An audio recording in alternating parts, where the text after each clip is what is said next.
What is up, beautiful people? Welcome back to my YouTube channel.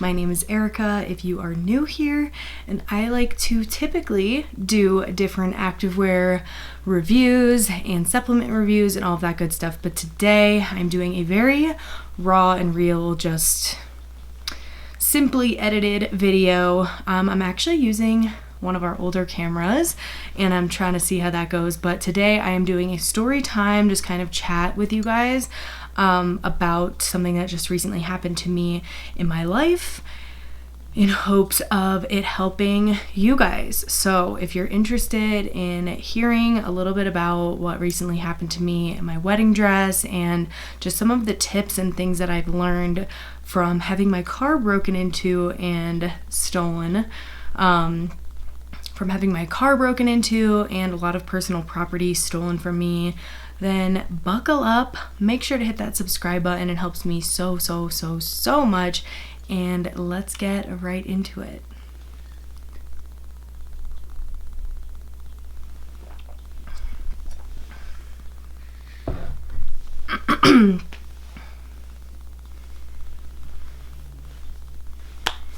Alright guys, so I didn't really get into it too much in the intro, but if you follow me on Instagram, you already know kind of what happened the past week. But I did get married 1 week ago today, which is really exciting, and it was literally the best day ever. You guys have been following me and my wedding planning journey for about 2 years because our original date got postponed and we just had our wedding last Friday, and it was everything. It was amazing, and I thought I would just get right into the backstory of just kind of like what happened, and then I'll tell you guys a little bit about what I've learned through this whole process and kind of some things you guys can take away to just keep yourselves safe and your property safe. So I got married last Friday in Boulder, Colorado, and the night after the wedding, a couple we had a bunch of people that were still in town because we did have a destination wedding. Most people came from out of state, and so we decided to spend one night in Denver and go out and just kind of hop around to different bars because a lot of people hadn't been to Denver before. So we stayed at the Curtis Hotel, which is a Hilton hotel in Larimer Square area by 16th Street Mall, and we got there around 3:30 on Saturday the 21st, and we pretty much were just gonna be there that night. So I didn't feel like unloading every single thing from my car. In hindsight, I should have, but we'll get to that. So we got there, went up to the room. I only had my backpack, and my backpack had like one change of clothes that I could change into as pajamas, a pair of sneakers, and just some like toiletry things that I would need for that night. So we are at the hotel for maybe like an hour and a half. We decide to go out. We get back to the hotel around 10 and we go pretty much right to bed. Wake up in the morning and it's 9 o'clock, 8:39, and we're like, all right, let's get out of here. So we go down to the car, and my friend that I was with had her big luggage that she brought upstairs, and we open the car and we just are in complete shock. There's nothing in the car. None of my suitcases, none of the bags, everything was just gone, and we were kind of just like, oh, where's all the luggage? And then it kind of sunk in and we were just like, oh my god, where are the suitcases? And it really was shocking. Like, there's just this feeling of helplessness that comes over you, and you don't really know what's going on. Your brain is kind of trying to process. You're like, wait, did I bring the luggage upstairs? Where is all of this stuff? Like, it's literally just vanished into thin air is what it feels like. And as soon as we kind of realized what happened, I realized that my wedding dress was in one of my suitcases, and the reason for that was because we left the garment bag at the venue. So Tanner was actually going to the venue that day and getting a bunch of our stuff that we had left there, and he was picking up the garment bag. So I had just kind of neatly folded my dress down and put it into my big suitcase. And yeah, from like right then we knew everything was gone, and I started to kind of think in my mind of the other things that had been taken that were in my suitcase, and that kind of just sent me spiraling because there was a lot of valuable items in my car. And I will get to how I feel about all of this at the end of the video, but right now I just kind of want to walk through like what happens next. Like, what do you do if you notice all of your stuff is gone from your car? So step one, let the shock sink in because it is very shocking. Step two, we left the car. You don't want to touch anything with it. So we left it exactly as it was. I mean, we closed it again and locked it, but we went to the front desk and reported it to them. They had a security guy go and review footage. So he was gone for like 2 hours. He was gone for a while, but we basically told them. Then we went and called the non-emergency line for the Denver police. So the next thing you want to do is obviously tell the police and start filing a police report. Now, in the beginning, it's not going to be very much of a report because, you kind of have to process everything that was taken. So just file the report. Initially, they said they were going to send someone to come out, and, in our heads, we're like, oh, this is great. Like, we'll get security tapes, we'll get fingerprints done on the car, and, we'll catch this person. 3-4 hours go by, the police never show up, and they call us back, and we're just like, yeah, we're too busy, we're not coming out. And we were like, oh, you don't do fingerprints. And one thing we learned is police don't do fingerprints for these types of thefts because they just happen so much, which, it's kind of crazy. I apologize, my air conditioning just went on, but it is kind of crazy to think about because to me this feels like such an earth-shattering thing and like so important, but they deal with so many bigger issues, of course, like obviously, that this is very low on the totem pole in their world. So just be aware of that. They don't do fingerprints for these kinds of things. And so we waited and waited and waited for the security footage, and he finally came back and was just like, yeah, I didn't really see anything out of the ordinary. There was a lot of cars going in and out. And then we looked on my iPad, on Find My iPhone, and my iPad was shut off at 3:09 in the morning. So we pretty much could pinpoint the time that it was stolen, and he still, said there was a lot of cars going in and out at that time and never really got back to us about that. That's kind of the only piece of this whole thing where I'm just kind of like, really? You couldn't pinpoint the amount of cars that were going in and out between 2:30 a.m. and 3:30 a.m. or even 3 a.m. and 3:30.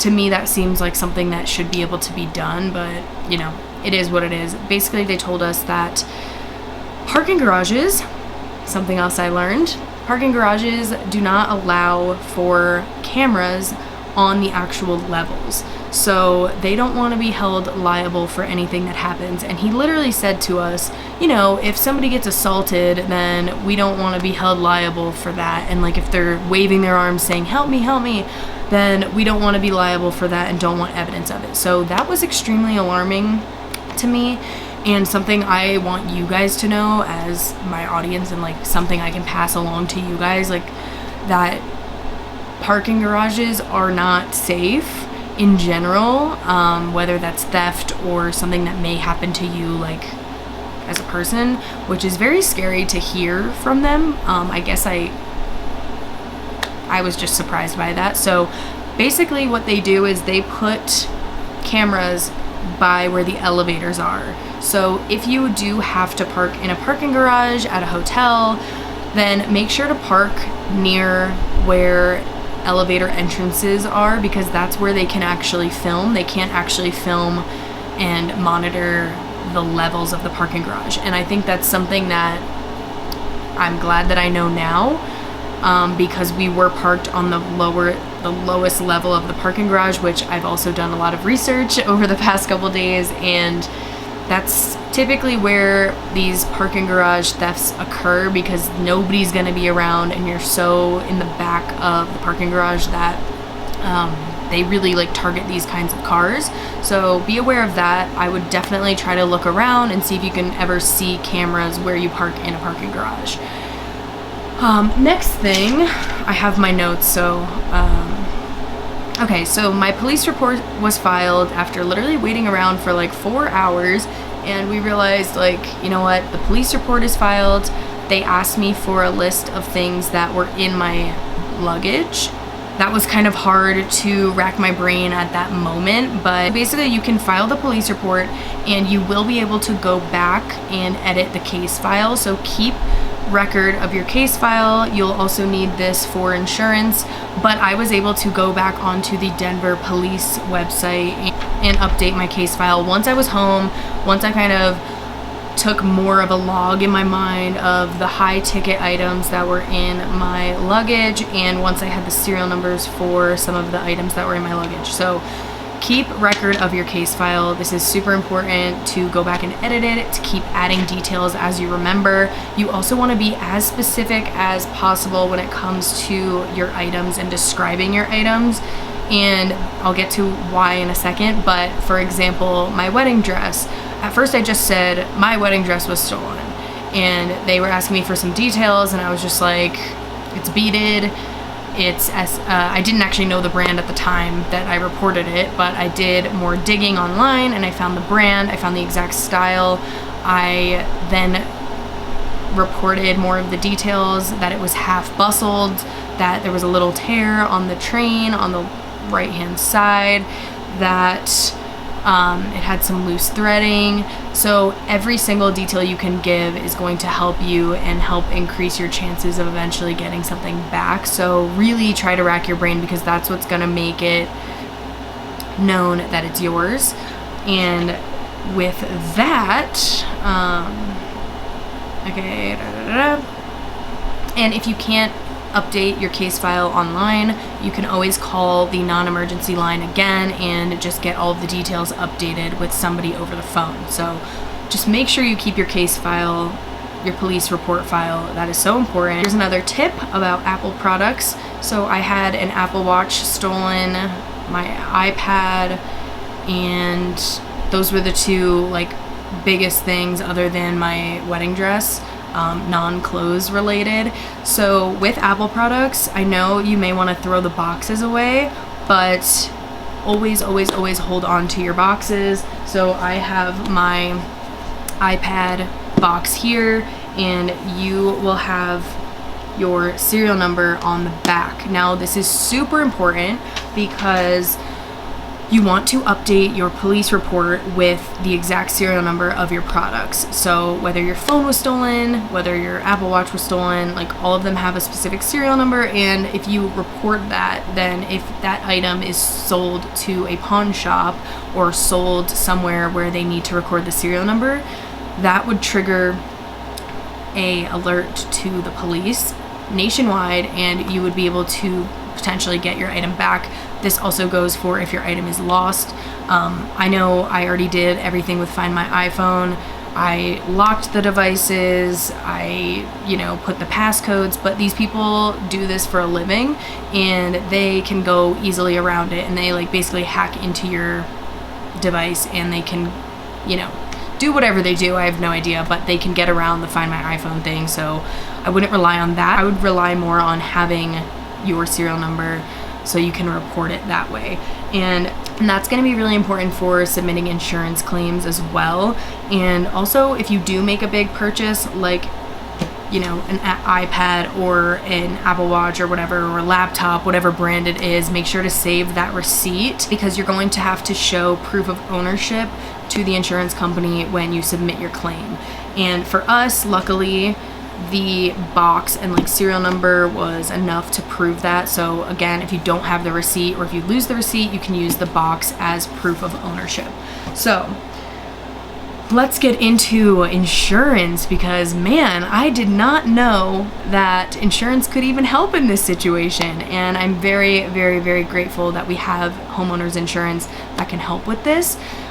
So I initially thought it would go through car insurance. Car insurance is basically for if your car, the outside of your car gets damaged, like it protects the shell of your car and the car itself. It doesn't protect any of the belongings inside the car. That's going to be your renter's insurance or homeowner's insurance. I am very grateful that we have homeowner's insurance. I don't know how much typically renter's insurance covers, but I'm assuming because we have homeowner's insurance now that it covered more of our personal property. So Tanner worked with me to put together a long list of items that I could recall that were just on the higher price point of things that were in my bag, and we started pulling receipts, which online shopping, great for that. And if I didn't have the physical receipt because I bought it in person, we started gathering what the items were and what their prices were. So I was taking screenshots of things like, let's say, Buff Bunny biker shorts. I didn't have the receipt from that specifically, but I had a screenshot of what they cost, and in most cases that worked when it was like the lower, a $50 or $100 item. But like I said, for the Apple products, they required proof of ownership and the box or a receipt. We also had to give a receipt of the wedding dress and the alterations. So for those things, we did need to provide proof of purchase. So just start to really think about what your items were that were in your lost or stolen bag or whatever it is. And another thing to note is, sadly, a lot of the shoes that were in my bag that were stolen were limited edition shoes, a lot of Ivy Park sneakers, which aren't readily available, for me to just buy again, which is fine. But I bought those back in November and I paid about $150, let's say, for a pair.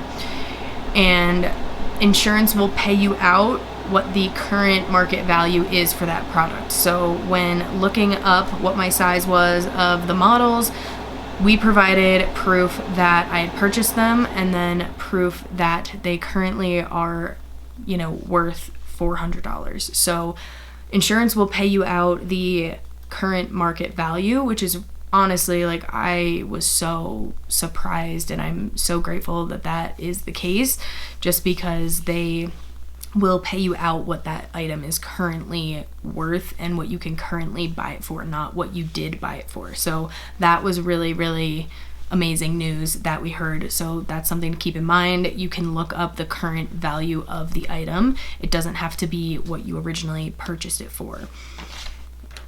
Let's see.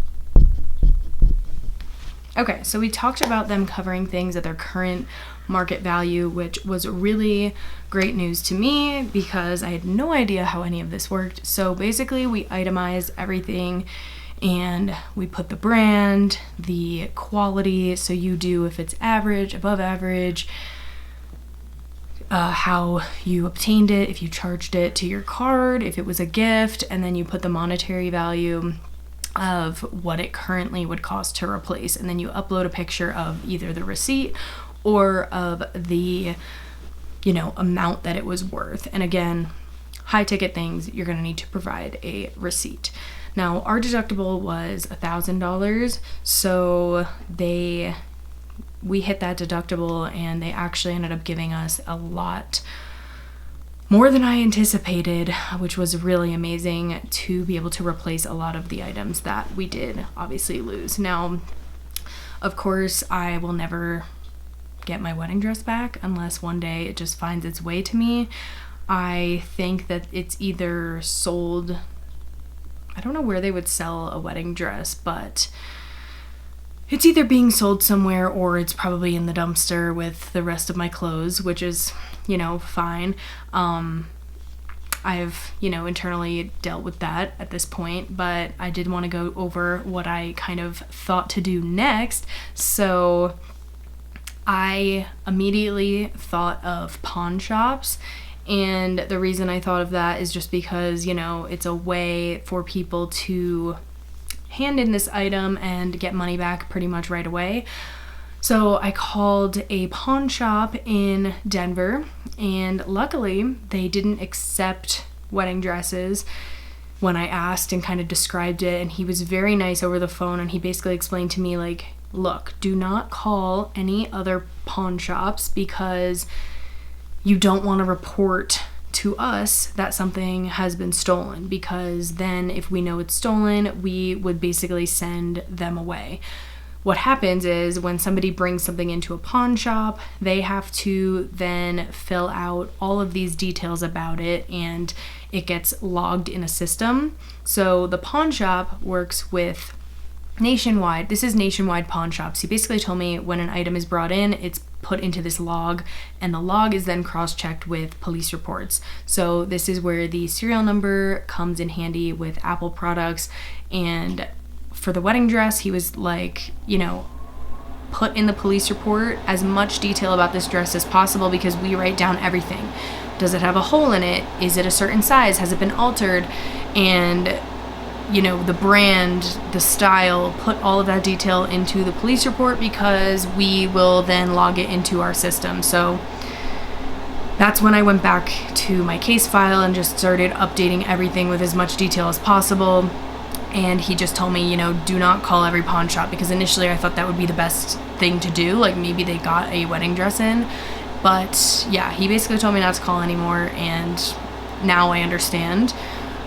So that is something that I thought would be valuable for you guys to know as well about pawn shops, and just if something like this did happen, or just use as much detail to describe it as possible.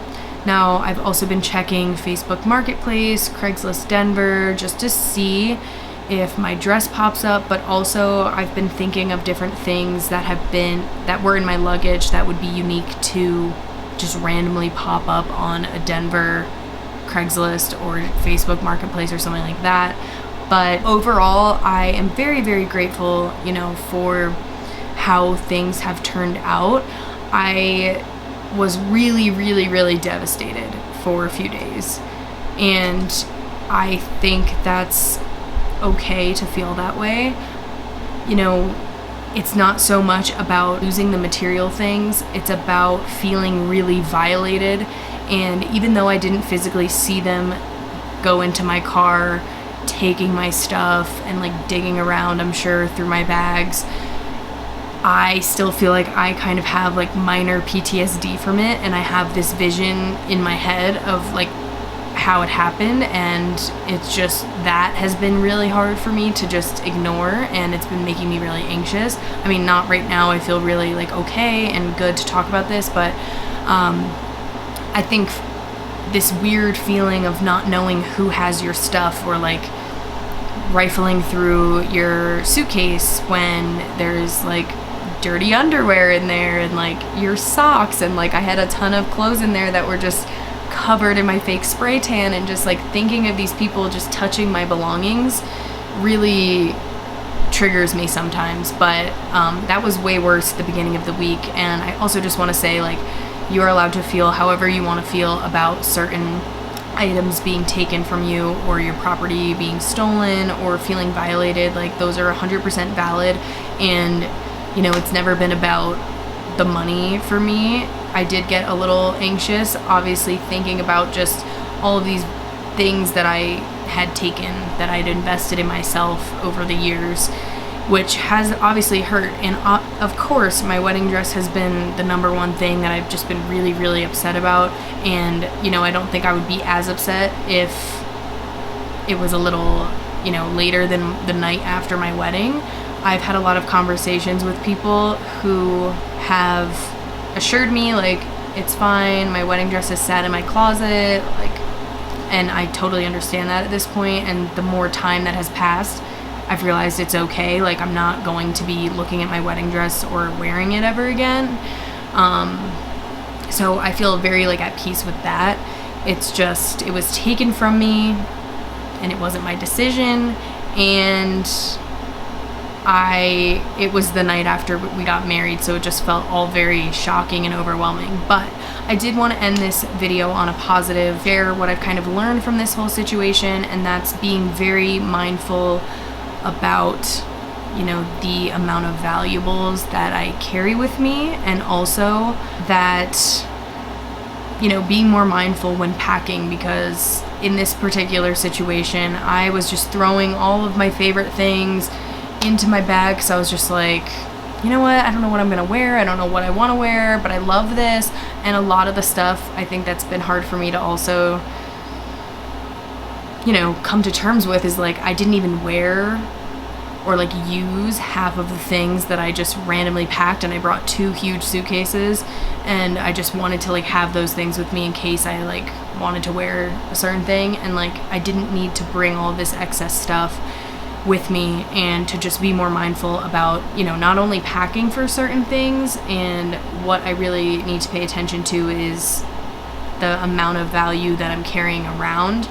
And it's a hard lesson to learn. I never really thought of how much value I was just leaving in my car in a parking garage, and that's on me, like 100%.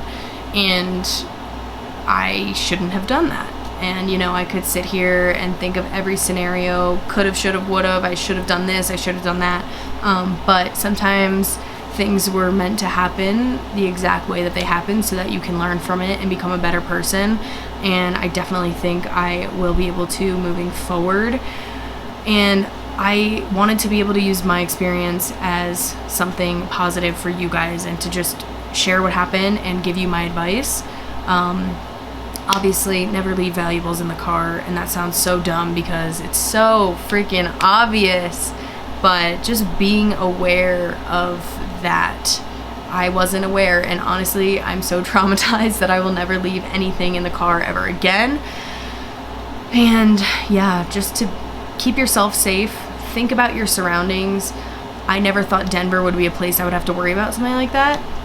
And, apparently it's really common in Denver. So I would be aware of that, aware of your surroundings, aware of what you're carrying with you. Think about what if you're traveling and what's really like valuable, put it in your carry-on and keep it with you.